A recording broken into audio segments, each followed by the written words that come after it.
बिहार में गंगा की यात्रा चौसा नामक ऐतिहासिक स्थल से शुरू होती है और कुल 12 जिलों को पार करके लगभग 445 किलोमीटर के क्षेत्र को सींचती हुई गंगा नदी बिहार से झारखंड में प्रवेश करती है। ये चौसा युद्ध का स्मारक और स्मारक की हालत ये कि 1996 में इसका उद्घाटन किया गया था, लेकिन उसके बाद से अभी तक कुछ नहीं हुआ। और अब यहाँ पर एक पार्क बनाया जा रहा है। चौसा का युद्ध बहुत महत्वपूर्ण है भारतीय इतिहास में, और यहाँ शेरशाह सूरी ने हुमायूं को हराया था। 17/5/1996 को ये इसका उद्घाटन हुआ था, लेकिन उसके बाद से कुछ भी यहाँ पर नहीं दिखाई देता है। और ये देख सकते हैं कि 25 जून 1539 को हुमायूं और शेरशाह के बीच की लड़ाई में हुमायूं को इसमें अपनी जान बचाने के लिए गंगा नदी में कूदना पड़ा।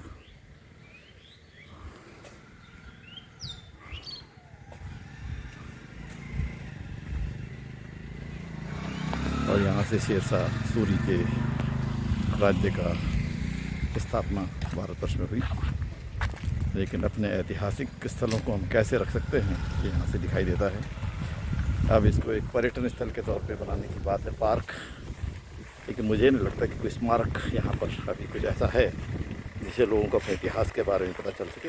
हम सभी को अपने इतिहास के बारे में जानना चाहिए और ऐसे स्थानों को संरक्षित किए जाने की आवश्यकता है।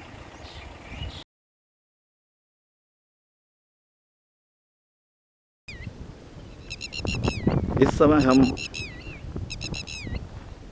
चौसा नामक स्थान पर हैं। यहाँ पर कर्मनाशा नदी जो कैमूर के पहाड़ियों से निकलती है और उत्तर प्रदेश के और बिहार के कैमूर के पहाड़ी क्षेत्र से होते हुए गुजरती है, ये अब गंगा जी में समाहित होती है। ये देख सकते हैं बर्ड्स, बहुत सुंदर।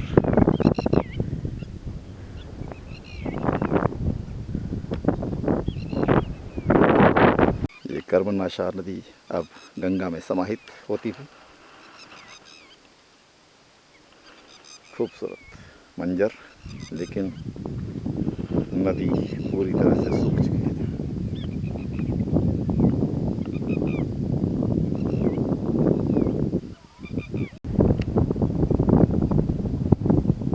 ये है कर्मनाशा नदी, उत्तर प्रदेश और बिहार के कैमूर क्षेत्र से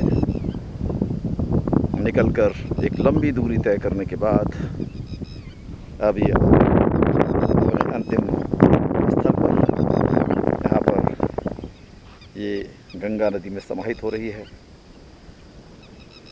और ये जगह है चौसा, बिहार और उत्तर प्रदेश की सीमा। सामने गंगा नदी गाजीपुर से चल के अब बक्सर की तरफ।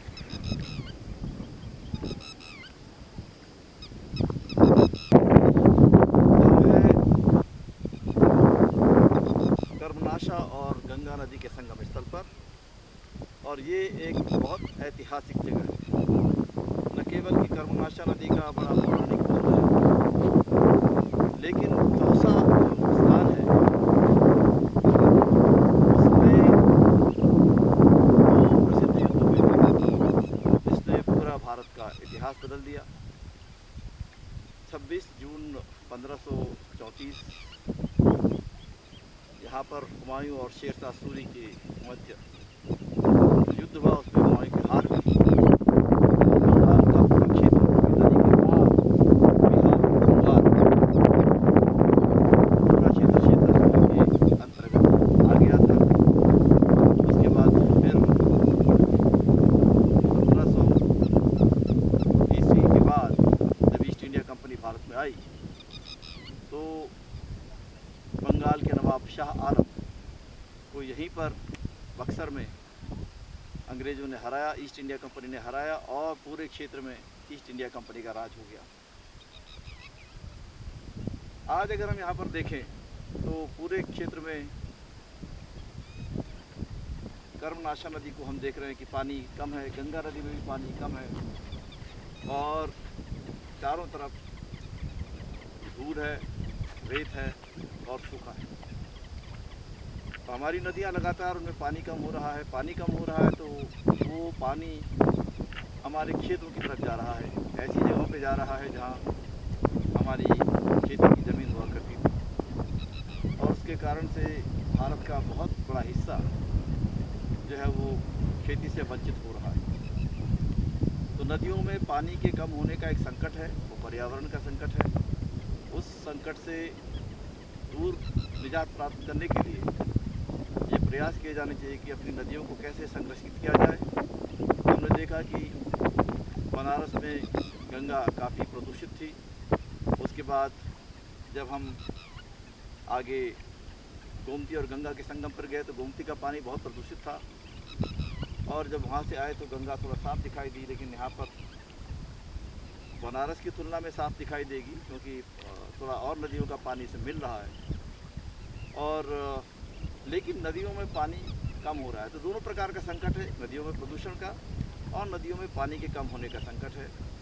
ये मात्र क्लाइमेट क्राइसिस नहीं है, ये मानव निर्मित एक क्राइसिस कहा जा सकता है और हम सबको इसकी जिम्मेवारी लेनी पड़ेगी कि हमारी देश की सबसे बड़ी नदी और सबसे पवित्र कही जाने वाली नदी गंगा, उसकी जब हम सफाई की बात करते हैं या उसको संरक्षण देने की बात करते हैं या उसको बचाने की बात करते हैं तो उसका मतलब है कि भारत की सभी छोटी बड़ी नदियों को बचाने की आवश्यकता है क्योंकि इन छोटी नदियों में ज़्यादा जैव विविधता है।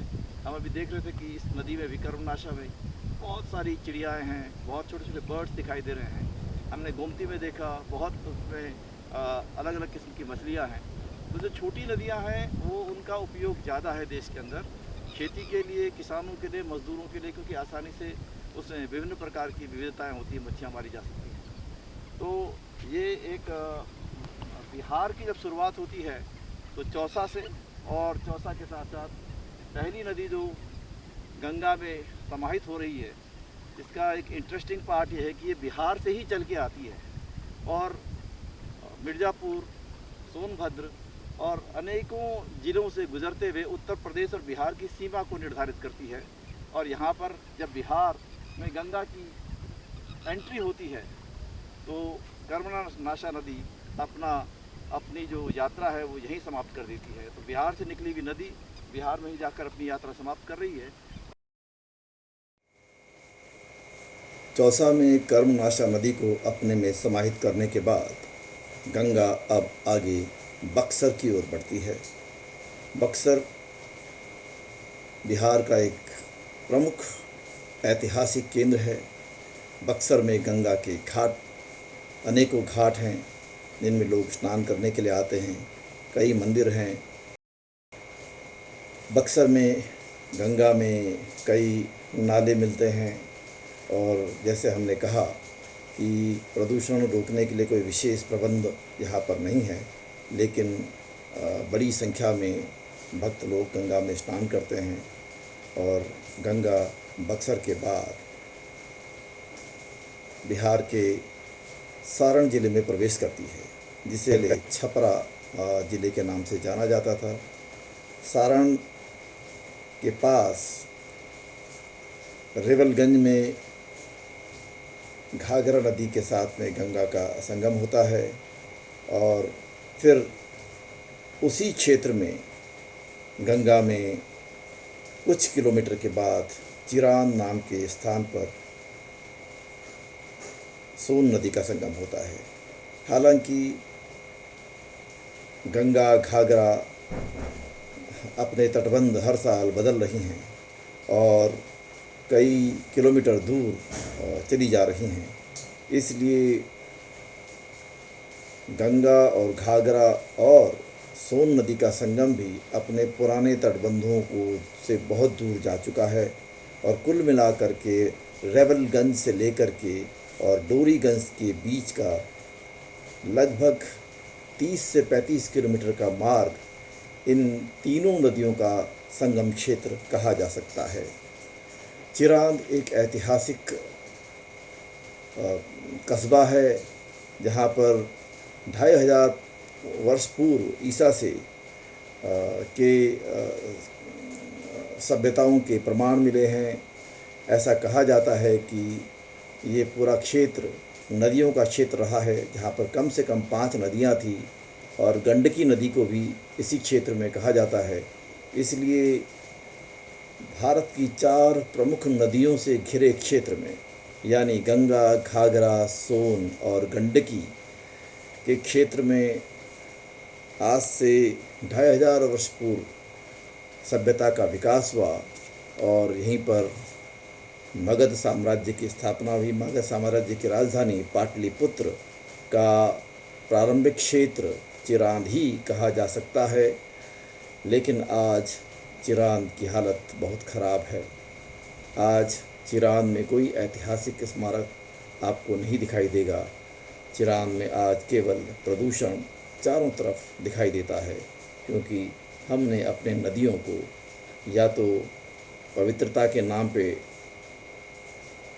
उनकी पूजा करने के लिए छोड़ दिया है या उनसे केवल बालू और रेत निकालने का काम हो रहा है।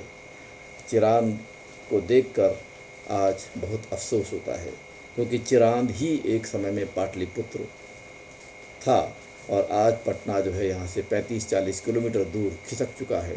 लेकिन इस पूरे क्षेत्र में हम देखें तो केवल धूल और मिट्टी के कण दिखाई देते हैं।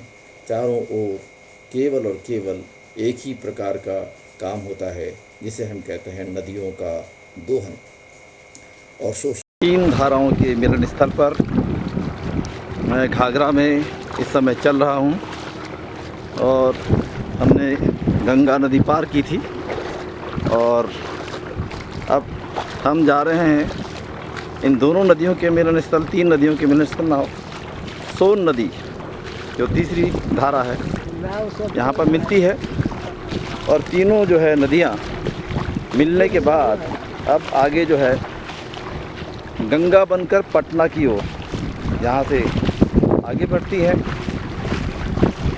आधिकारिक तौर पे सोन को कहा जाता है कि पटना में उसका मिलन गंगा से होता है, लेकिन आप यहाँ पर देखें तो वो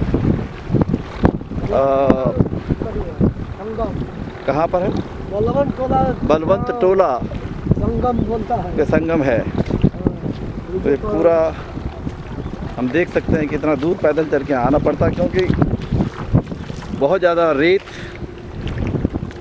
बालू, ये दोनों सभी नदियाँ अपने साथ लाती हैं। और देखिए बड़े बड़े पक्षी यहाँ पर, बहुत सुंदर।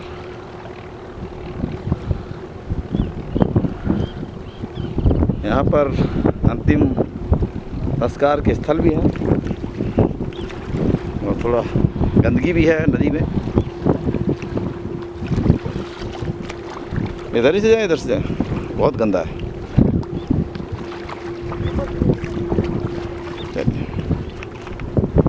अभी चलते चलते हम इस टापू पे आए और ये जो देख रहे हैं संगम, ये 3 नदियों का है। हालांकि आधिकारिक तौर पे गंगा को रेवलगंज में और सोन को पटना में दिखाया गया है, लेकिन हकीकत ये है कि दोनों बलवंत टोला और जो जामा बोलता है।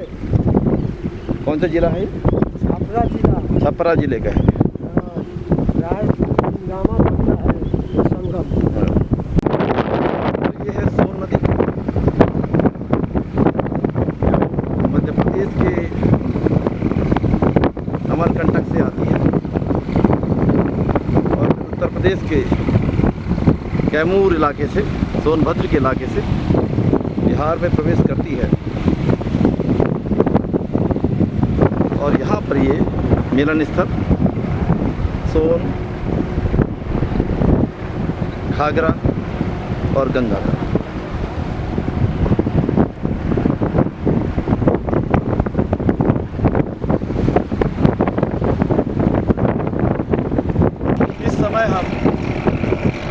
त्रिवेणी पे है, त्रिवेणी से बोल सकते हैं। ये मेरे बगल में केन नदी, इस समय हम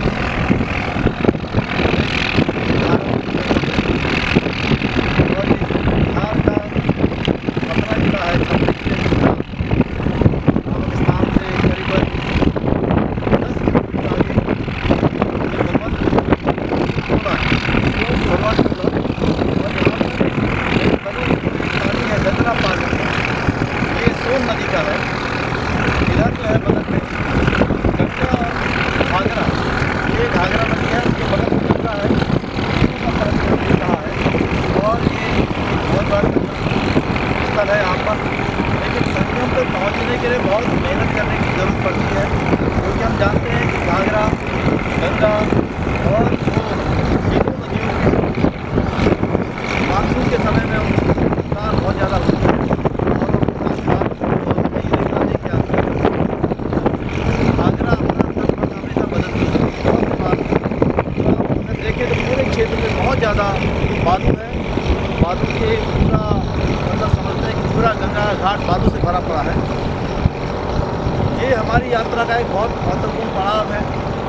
हमने अपनी शुरुआत घाघरा नदी को लेकर के जो की थी, घाघरा के दो हिस्से थे।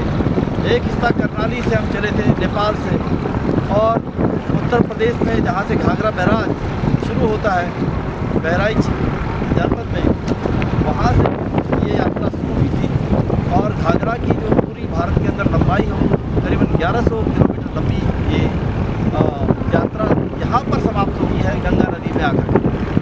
घाघरा में क्योंकि शारदा नदी या महाकाली का पानी भी है, इसलिए कई लोग यहाँ पर भी इस नदी को सरयू नदी कहते हैं। आप सरयू का बड़ा महत्व है भारतीय जनमानस के ऊपर, और इसलिए अयोध्या में भी सरयू से बोला जाता है और बाकी हिस्से में लोग सरयू के नाम से इसे जानना चाहते हैं।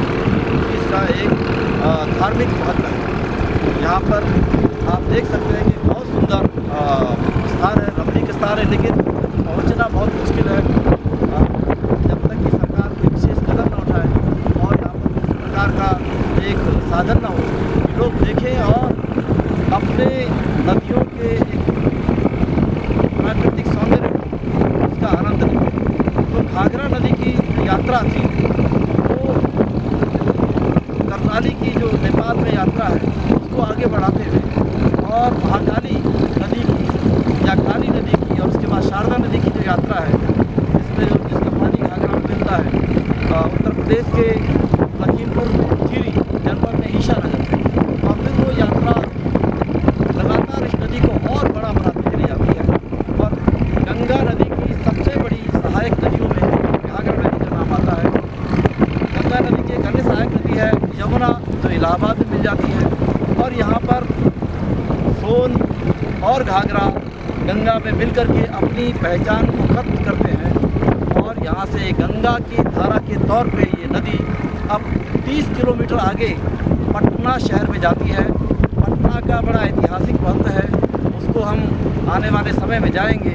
वो मौर्य साम्राज्य का, अशोक के साम्राज्य का पाटलिपुत्र शहर है। तो ये समझ सकते हैं कि गंगा का महत्व कितना है हमारे समाज के अंदर, हमारी संस्कृति में। न केवल वो हिंदू धर्म का एक प्रमुख नदी मानी जाती है, लेकिन मुगलकालीन सभ्यता और बौद्धिक बुद्ध के प्रमुख जो राजकाज के लोग थे, मौर्य शासन था, उनका भी एक प्रमुख हिस्सा था। घाघरा और सोन नदी को अपने में समाहित करने के बाद अब गंगा यहाँ से अपनी यात्रा शुरू करती है और धीरे धीरे पाटलिपुत्र की ओर बढ़ती है। पटना से पहले गंगा का एक और मिलन होता है गंडकी नदी से, जिसे नेपाल में नारायणी गंडकी कहा जाता है। गंडक नदी नेपाल से बिहार में आती है और सोनपुर में इसका विशाल संगम गंगा नदी के साथ होता है। पूरा क्षेत्र गंगा और उसकी सहायक नदियों से भरा पड़ा क्षेत्र है और उसी के किनारे हमारी संस्कृति और इतिहास बने।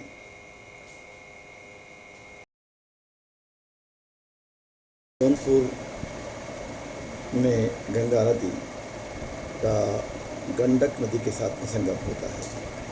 इस समय हम गंडकी नदी में चल रहे हैं।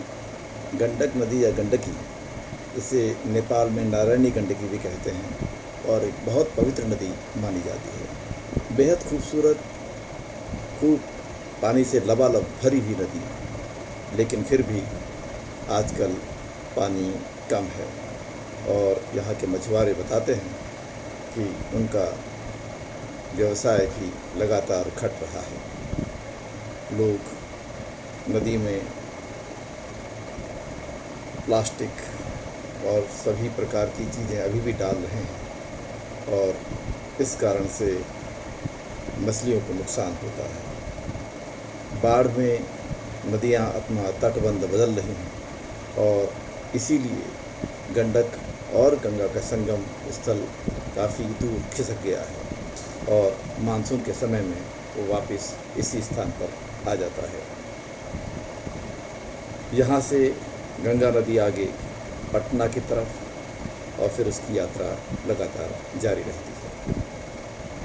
सामने रेलवे का पुल और इस पूरे क्षेत्र को हरिहर नाथ क्षेत्र भी कहा जाता है। ये एक विशेष मंदिर यहाँ पर है, हरि और हर का, यानी कि शिव और विष्णु का, और पूरे क्षेत्र में इस मंदिर का बहुत बड़ा महत्व है। और यहाँ पर सोनपुर का जो प्रसिद्ध मेला है वो भी लगता है, जिसमें लाखों की संख्या में पशु बिकते हैं। बहुत दिनों तक इस क्षेत्र में वो मेले का आयोजन होता है। इस नदी में अभी भी बड़ी संख्या में नेपाल से भी श्रद्धालु आते हैं और स्नान करते हैं।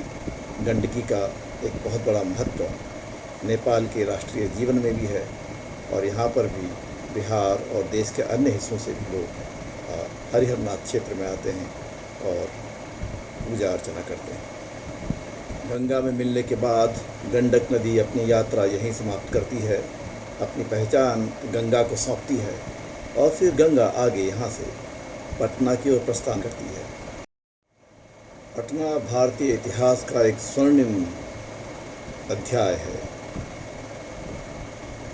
भारत में मगध साम्राज्य की राजधानी पाटलिपुत्र था। ईसा से 490 वर्ष पूर्व मगध साम्राज्य की राजधानी पाटलिपुत्र सोन और गंगा नदी के संगम पर बसा था। इससे ये अंदाज लगाया जा सकता है कि आज पटना कितना खिसक चुका है और कितनी दूरी पे बस चुका है, क्योंकि सोन और गंगा का संगम हमने देखा डोरीगंज से थोड़ा सी आगे, जो यहाँ से अभी भी 30 से 40 किलोमीटर दूर था। पटना में ही एक बहुत ऐतिहासिक गुरुद्वारा है, जिसे हम गुरुद्वारा पटना साहिब या हरमंदिर साहिब भी कहते हैं। यहाँ पर सन 1666 ईस्वी में सिख धर्म के 10वें गुरु गोविंद सिंह महाराज जी का जन्म हुआ था और महाराजा रणजीत सिंह ने इस गुरुद्वारे की यहाँ पर स्थापना की थी।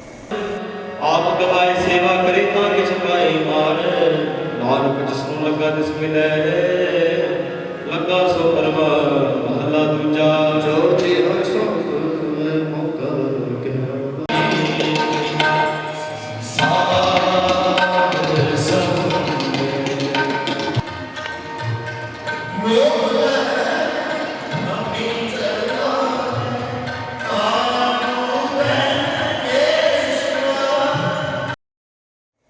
गंगा नदी ने पटना शहर को एक नई ऊंचाई दी, एक नई पहचान दी। लेकिन आज पटना शहर के अंदर गंगा का पानी न तो पीने लायक है और न ही नहाने लायक है। पटना शहर के गंगा घाटों की स्थिति बहुत अच्छी नहीं है और गंगा घाट के इर्द गिर्द गंदगी और बदबू के थपेड़े देखे जा सकते हैं।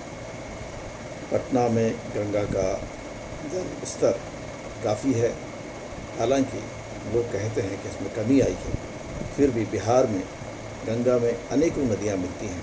इस कारण से गंगा का जलस्तर बढ़ा हुआ रहता है। पटना से चली गंगा बाढ़, मोकामा, बेगूसराय, खगड़िया होते हुए मुंगेर पहुंचती है। मुंगेर एक बहुत ऐतिहासिक जगह है और यहाँ पर गंगा के कुछ प्रमुख घाट हैं। गंगा का जो चौड़ाई है वो बहुत बढ़ जाती है मुंगेर आते आते, लेकिन गंगा का पानी प्रदूषित ही रहता है। फिर भी आस्था के प्रश्न के सामने तर्क बिल्कुल किनारे कर दिए जाते हैं और लोग लगातार गंगा में खूब स्नान करते हैं और अपने धार्मिक प्रयोजन भी करते रहते हैं। लेकिन घाटों पे सफाई है, लेकिन घाटों के किनारे पर पूरी गंदगी का ढेर लगा रहता है। मुंगेर का गंगा घाट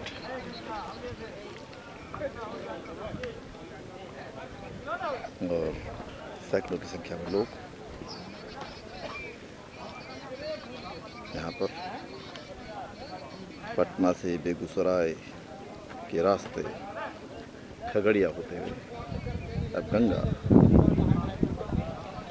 मुंगेर में और मुंगेर से फिर ये भागलपुर की तरफ प्रस्थान करती है। नदी का पाट काफ़ी चौड़ा और सामने मुंगेर का पुल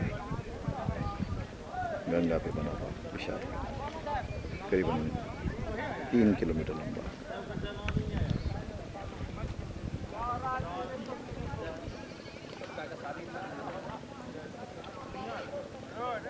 लेकिन पानी न पीने योग्य और न नहाने योग्य।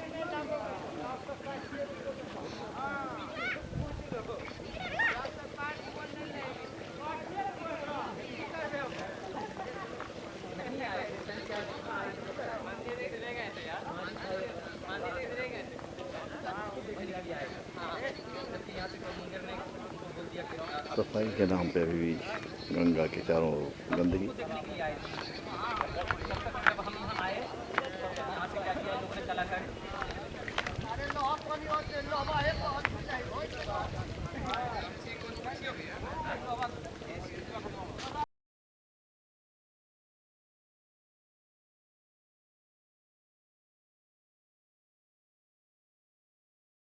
ये मुंगेर से भागलपुर के रास्ते में सुल्तानगंज से पहले गंगा और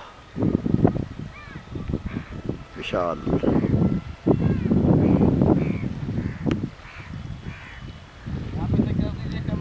और खूबसूरत, बहुत खूबसूरत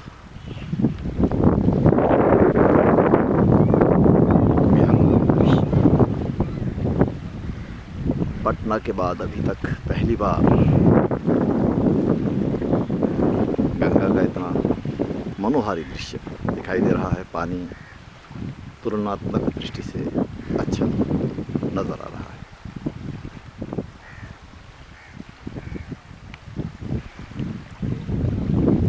मुंगेर से भागलपुर के बीच में गंगा बेहद खूबसूरत नज़र आती है। गंगा का तट विशाल दिखाई देता है और गंगा का पानी भी साफ दिखाई देता है। गंगा अधिकांश स्थानों पर उत्तर वाहिनी कहलाती है। इसी स्थान से गंगा का धार्मिक महत्व भी बढ़ना शुरू होता है। यहाँ से 9 किलोमीटर दूर सुल्तानगंज में अजगैबी नाथ के मंदिर पे हजारों की संख्या में तीर्थयात्री स्नान के लिए आते हैं और वहीं से अधिकांश शिव भक्त जल भरकर बाबा धाम जाते हैं। लेकिन इस पूरे क्षेत्र में गंगा के सौंदर्य को देखते हुए इसे डॉल्फिन अभयारण्य घोषित किया गया है। यहाँ से कहलगांव तक की पूरी गंगा बेल्ट को डॉल्फिन अभयारण्य के जरिए संरक्षित कर दिया गया है, जिसके कारण से मछुआरों के जीवन पर भी व्यापक असर पड़ा है।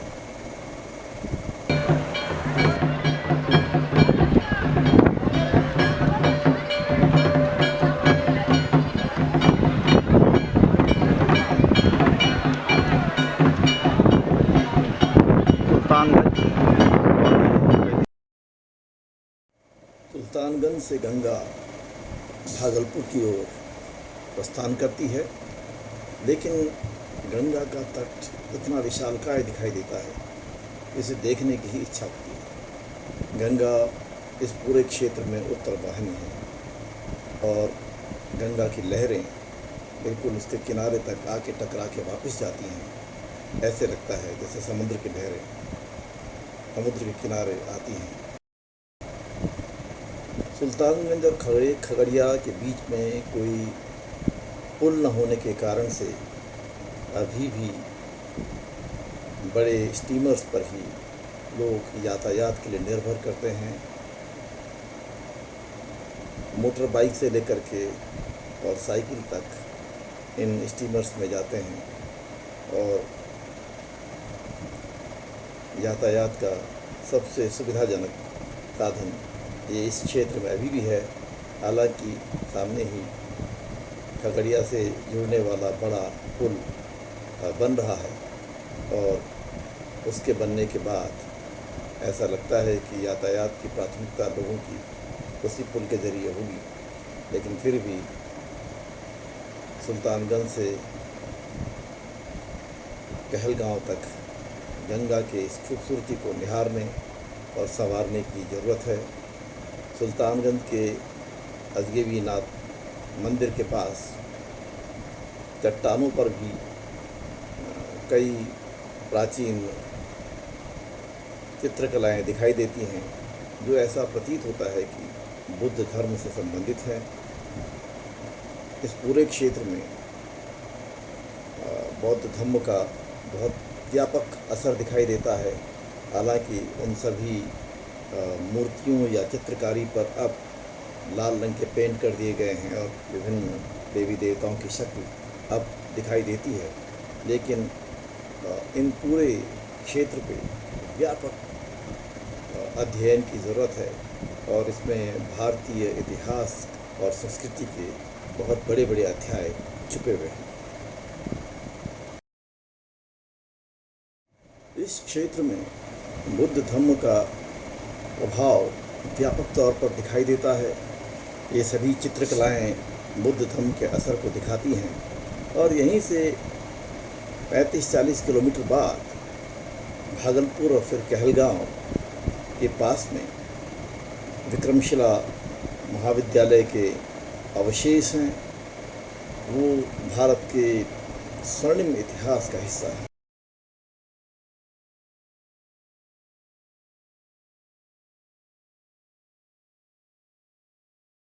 सुल्तानगंज से गंगा अपनी यात्रा आगे करते हुए भागलपुर ज़िले के कहलगांव क्षेत्र में प्रवेश करती है।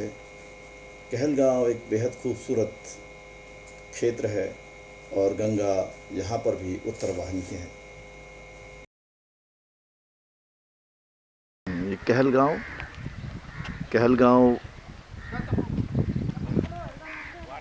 ये गंगा नदी के तट पे बसा हुआ एक बेहद खूबसूरत गांव और यहाँ पर डॉल्फिन अभयारण्य बनाया जा रहा है। कहलगांव भागलपुर ज़िले का हिस्सा, भागलपुर और साहिबगंज के बीच ये गांव और अभयारण्य बनने के बाद से यहाँ के मछुआरों की स्थिति थोड़ा गंभीर। ये नीचे जा रही है यहाँ से। हाँ ये धार जो ढाप पर। अच्छा, अब इधर से इधर घूम गई है। तो ये देखिए गंगा का तटबंध ये बता रहे हैं कि पहले ये थी और अब ये धीरे धीरे धीरे करके इसका विशाल कहलगांव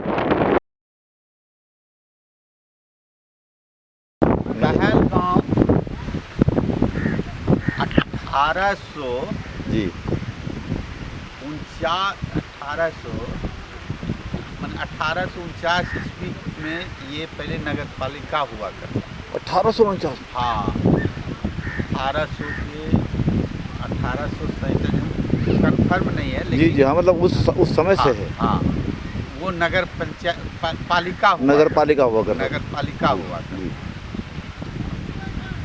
ये शहर यानी कि अंग्रेज से भी आप समझ लीजिए पुराना कि हाँ पुराना है। जी यहाँ से जो है पूरा दुनिया में व्यापार हुआ करता है।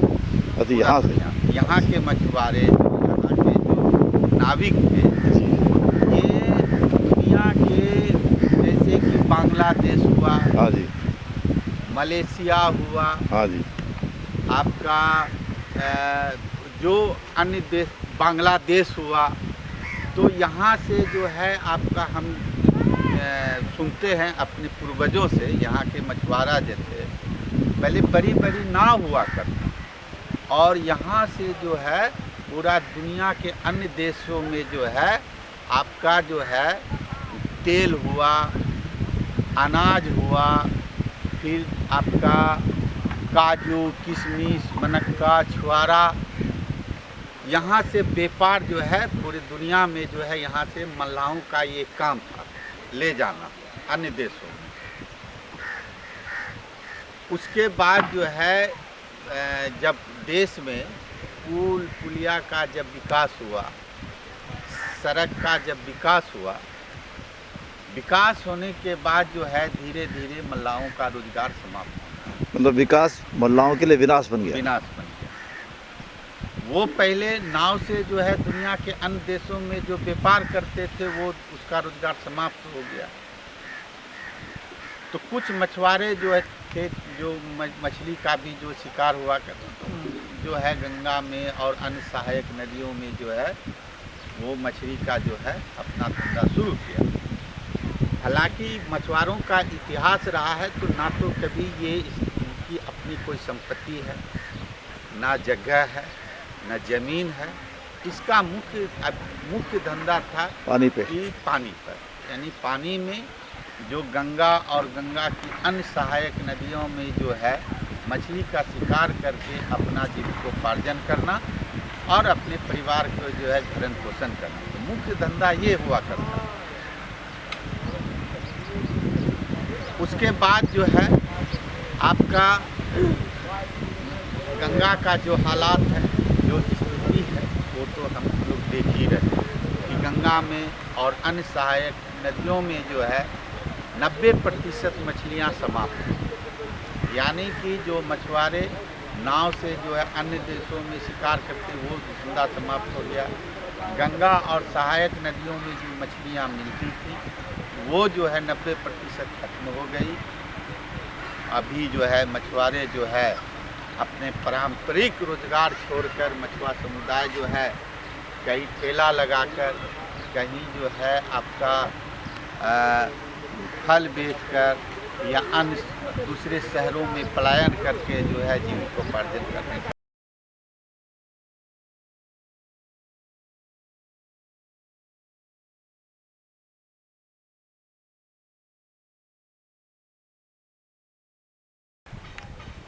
यह है बटेश्वर स्थान और कहलगांव से विक्रमशिला के बीच की ये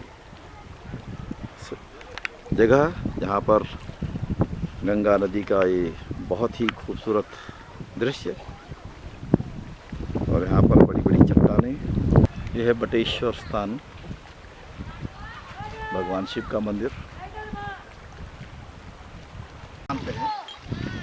भागलपुर और साहबगंज के बीच में बटेश्वर स्थान पर गंगा बहुत खूबसूरत दिखाई देती है और चारों तरफ पहाड़ियाँ हैं। बटेश्वर स्थान के बाद विक्रमशिला है। विक्रमशिला में बौद्धकालीन खुदाई के बाद बौद्धकालीन विश्वविद्यालय के अंश मिले हैं और विक्रमशिला एक ऐतिहासिक धरोहर है भारत की नालंदा की तरह। बिहार जो है वो बुद्धिज्म का एक बहुत बड़ा केंद्र रहा है और गंगा नदी के तट पर भारत की अलग अलग हिस्सों में विभिन्न प्रकार की संस्कृतियाँ पर खड़ी हुई। हमने देखा पटना से यहाँ तक चलते चलते गंगा पटना में बिल्कुल नीरस, वाऊ और पॉल्यूटेड लिमिटेड नज़र आ रही थी, लेकिन जैसे जैसे हम भागल के बीच में साहिबगंज तक जा रहे हैं, गंगा का जो स्वरूप है वो थोड़ा बदलता हुआ दिखाई देता है। इसमें जीवंतता है, इसमें एक महासागर की तरह गहराई आपको दिखाई देती है। महासागर की तरह इसकी जो लहरें हैं वो वापस लौटती हैं। इसको उत्तरवाहिनी गंगा इस क्षेत्र में कहा जाता है कि लहरें जो है आपकी तरफ आ रही हैं, उल्टी दिशा में आ रही हैं, और इसके कारण से अलग अलग स्थानों पर जो गंगा की स्नान के महत्व को बताया गया है। यहाँ पर हालांकि उसके कारण से काफ़ी लोग गंगा में स्नान करते हैं, लेकिन वही लोग गंगा के आसपास जो गंदगी है उसको फैलाते हैं और उसको साफ करने का कोई महत्व नहीं समझता।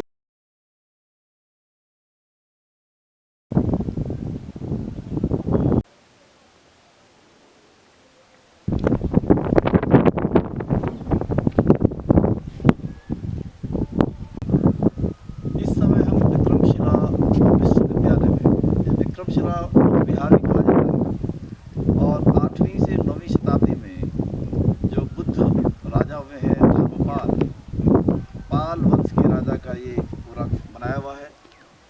इससे ये बात समझ आती है कि 8वीं और 9वीं शताब्दी में भारत के अंदर बुद्ध धर्म के प्रचार के समय शिक्षा व्यवस्था पर कितना बड़ा ध्यान था।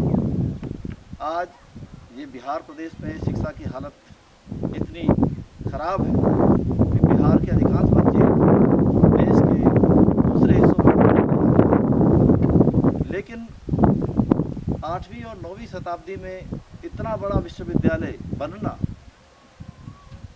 एक भारत की गौरवशाली विरासत का प्रतीक है। बौद्धकालीन भारत में शिक्षा व्यवस्था पे सबसे बड़ा ध्यान दिया गया था। आदमी को आदमी बनाने की लड़ाई थी, मानववाद की लड़ाई थी, तर्क और करुणा की लड़ाई थी। जो लड़ाई अंधविश्वास को खत्म करने की थी। आज हम अपने इस क्षेत्र में देखें तो चारों तरफ अंधविश्वास का बोलबाला है। एक बात समझ आती है कि किन लोगों ने बुद्ध धर्म को भारत से खत्म किया, जिन लोगों ने आज अंधविश्वास के नाम पे, संस्कृति के नाम पे अंधविश्वास की दुकानें चलाकर देश के करोड़ों लोगों को अंधविश्वास के गर्त में डाल दिया। आज हमें ये सोचना पड़ेगा कि भारत जैसे देश में 8वीं शताब्दी में ये विश्वविद्यालय खुला। इंग्लैंड में ऑक्सफोर्ड विश्वविद्यालय की स्थापना जो है वो 16वीं 17वीं शताब्दी में होती है, और इंग्लैंड दुनिया की सबसे बड़ी ताकत बनता है क्योंकि उसने शिक्षा पे सबसे ज़्यादा ध्यान दिया, उसने तर्क पे ध्यान दिया, उसने इस बात पे ध्यान दिया कि उसके विद्यार्थी सोचें, चिंतन करें, सवाल करें और सवालों के जवाब ढूंढें। सवालों के जवाब भगवान के रहस्यों में नहीं मिलने थे, सवालों के जवाब हमारे को अपनी मेहनत से मिलने थे, तर्क से मिलने थे, सवाल करके मिलने थे। उसी के लिए इतने बड़े बड़े विश्वविद्यालय भारत में खुले। कहलगांव के बाद गंगा अब अपनी यात्रा आगे रखते हुए कटिहार जिले में प्रवेश करती है। कुर्सेला गांव के पास इसका संगम होता है बिहार की दूसरी एक बहुत प्रमुख नदी कोसी। कोसी को बिहार का दुख भी कहा जाता है। हर वर्ष कोसी की बाढ़ में बिहार में हज़ारों गांव पर संकट आता है। गंगा और कोसी के तट पर भी हमने दोनों नदियों द्वारा लाई गई तबाही को देखा है। पूरा का पूरा क्षेत्र अब दियरा क्षेत्र बन गया है, जहां अंदर तक पहुंचने के लिए पैदल मार्ग ही सुविधाजनक है। कोसी और गंगा के संगम के तट पर आकर हम ये चिंतन ज़रूर कर सकते हैं कि आखिर ये नदियाँ इतनी बड़ी तबाही क्यों लाती हैं। शायद इनके उत्तर हम सबके पास ही हैं। यह है कोसी और गंगा का संगम स्थल। हर साल दोनों नदियाँ कटबंध बहुत कटान करती हैं और बहुत बड़े क्षेत्र में भयानक तबाही होती है। ये कुर्सेला गांव से आगे यहाँ पर आज लोग शिवरात्रि के दिन थोड़ा स्नान करने के लिए आए हैं। ये क्षेत्र में जो दिखाई दे रहा है किनारे पे संस्कार लोग करते हैं और इधर पूरा दायरा क्षेत्र धूल से लथपथ भरा हुआ। गर्मियों में यहाँ क्या स्थिति होती होगी ये सोचने में भी भय लगता है। और आज नदी का जलस्तर आप देख सकते हैं कि बहुत कम है। दो नदियों के कारण से मिलने के बावजूद भी जो है नदी का जो बीच में टापू बन रहे हैं, इसका मतलब है कि पानी लगातार कम होता जा रहा है और फैल रहा है।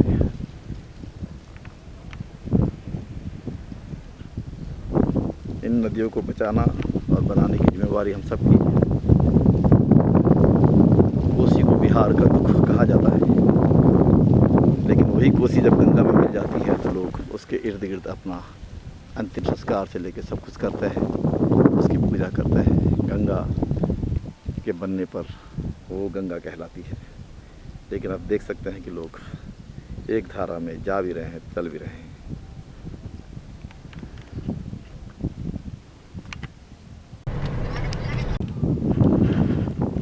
यह है कोसी और गंगा का संगम स्थल। हर साल दोनों नदियां कटबंध बहुत कटान करती हैं और बहुत बड़े क्षेत्र में भयानक तबाही होती है। ये कुर्सेला गांव से आगे यहाँ पर आज लोग शिवरात्रि के दिन थोड़ा स्नान करने के लिए आए हैं। ये क्षेत्र में जो दिखाई दे रहा है किनारे पे संस्कार लोग करते हैं और इधर पूरा दायरा क्षेत्र धूल से लथपथ भरा हुआ। गर्मियों में यहाँ क्या स्थिति होती होगी ये सोचने में भी भय लगता है। और आज नदी का जलस्तर आप देख सकते हैं कि बहुत कम है। दो नदियों के कारण से मिलने के बावजूद भी जो है नदी का जो बीच में टापू बन रहे हैं, इसका मतलब है कि पानी लगातार कम होता जा रहा है और फैल रहा है।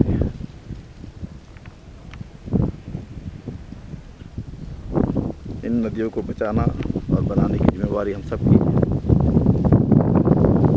कोसी को बिहार का दुख कहा जाता है, लेकिन वही कोसी जब गंगा में मिल जाती है तो लोग उसके इर्द गिर्द अपना अंतिम संस्कार से लेकर सब कुछ करते हैं, उसकी पूजा करते हैं।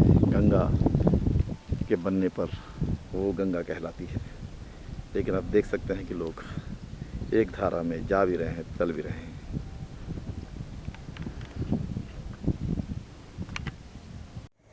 कुर्सेला में कोसी नदी से संगम के बाद गंगा का जलस्तर बहुत ज़्यादा बढ़ जाता है और गंगा अब आगे कटिहार ज़िले में प्रवेश करती है।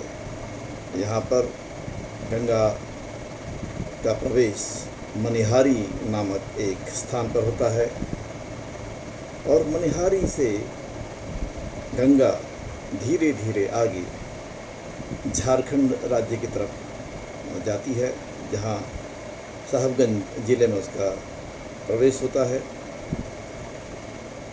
मनिहारी से साहिबगंज के बीच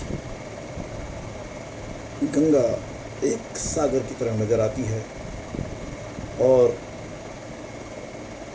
दोनों शहरों को जोड़ने के लिए गंगा पर शिप चलते हैं।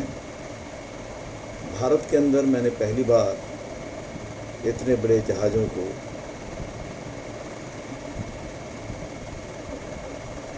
गंगा नदी पर चलते देखा, जिस पर ट्रक, बस, कारें, ट्रैक्टर सभी लदे हुए जा रहे थे।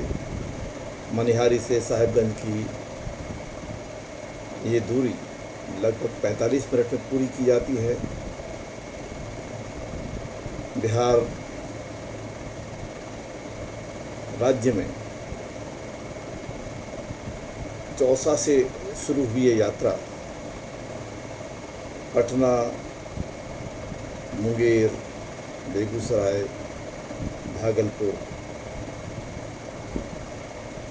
कहलगांव और अन्य छोटे मोटे गांवों और कस्बों से होते हुए मनिहारी में समाप्त होती है। मनिहारी से ये यात्रा झारखंड में साहिबगंज जिले में प्रवेश करती है और लगातार आगे बढ़ती रहती है।